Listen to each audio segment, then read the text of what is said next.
بسم اللہ الرحمن الرحیم۔ السلام علیکم۔ آج ہمارا ٹاپک ہے ضمیر یعنی احساس۔ احساس یعنی وجدان۔ وجدان یعنی ایک ایسی آواز جو ذہن سے ٹکرا کر اس حقیقت تک لے جا کر انسان کے ذہن کو ویبریٹ کرنا، اس کو متوجہ کرنا، اس کو احساس کہتے ہیں۔ وہ ایک مثال کے ذریعے سے اس کو زیادہ واضح کرنے کی کوشش کروں گا۔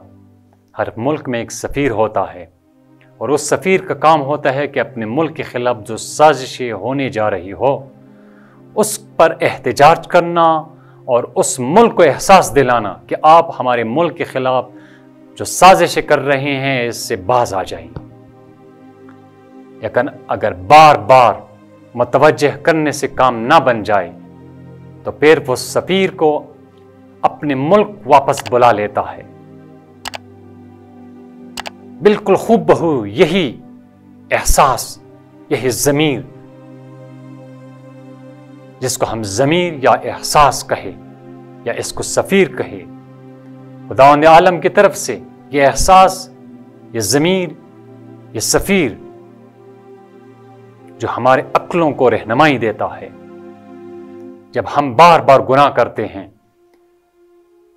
تو ہمارا ضمیر یہ احساس اور یہ سفیر ہمیں متوجہ کرتا ہے کہ بار بار اللہ کی حدود کی خلاف ورزی کرنا یا اللہ کی حکومت اور اللہ کی عدالت کے خلاف کام ہے، اس سے باز آ جائیے، اس کو مت کر لے، اور اس جو حدود اللہ ہے، جو اللہ کے حدود ہیں، اس کو کراس مت کر لے۔ جب بار بار متوجہ ہونے کے باوجود، ضمیر یعنی احساس دلانے کے باوجود جب انسان بار بار گناہ کرتا ہے تو پھر پروردگار عالم اس سفیر کو واپس بلا لیتا ہے، اس احساس کو ختم کر لیتا ہے، اس ضمیر کو ختم کر لیتا ہے، وہ انسان پھر بے ضمیر، بے احساس، بے سفیر ہو جاتا ہے۔ پھر اس کے دل میں جو چاہے کر لیتا ہے۔ اس کے دل میں بڑی سی بڑی گناہ، قتل اور زنا اور شراب ایک معمولی گناہ سمجھا جاتا ہے، اور اگر جس نے گناہ کو صغیر سمجھا، چھوٹا سمجھا، تو بڑے گناہ کے مرتکب ہونے والا ہوتا ہے۔ انسان جو بھی گناہ کرتا ہے ضرور بضرور ضمیر، احساس اس کو جھنجھوڑتا ہے۔ آج ہم دیکھتے ہیں کہ پوری معاشرے میں احساس، ضمیر نام کی کوئی چیز نہیں ہے، اس لیے کہ اللہ تعالیٰ نے اپنے ضمیر یعنی اپنے سفیروں کو واپس بلا لیا ہے، انسان کو اپنے حال پر چھوڑ دیا ہے، انسان کو بے ضمیر چھوڑ دیا ہے، انسان بے احساس ہو جاتا ہے۔ اس لیے ہم معاشرے میں دیکھتے ہیں ناپ تول میں بے انصافی،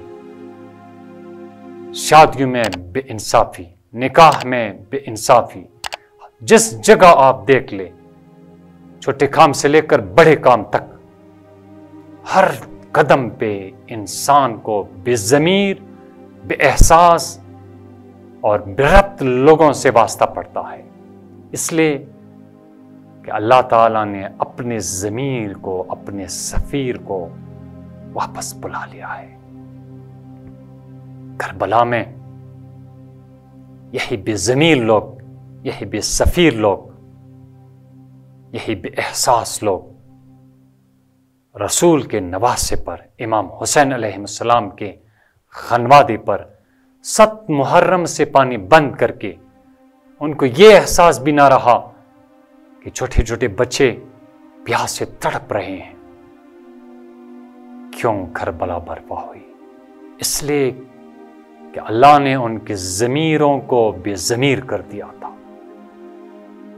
امام علی علیہ السلام کی شہادت کیوں ہوئی؟ اس لیے کہ معاشرہ بے ضمیر ہو چکا تھا۔ کوفہ، ہر وہ شہر کوفہ ہے جہاں بے ضمیر لوگ رہتے ہیں، ہر معاشرہ بے ضمیر معاشرہ جس میں احساس کا درک نہ ہو، ادراک نہ ہو۔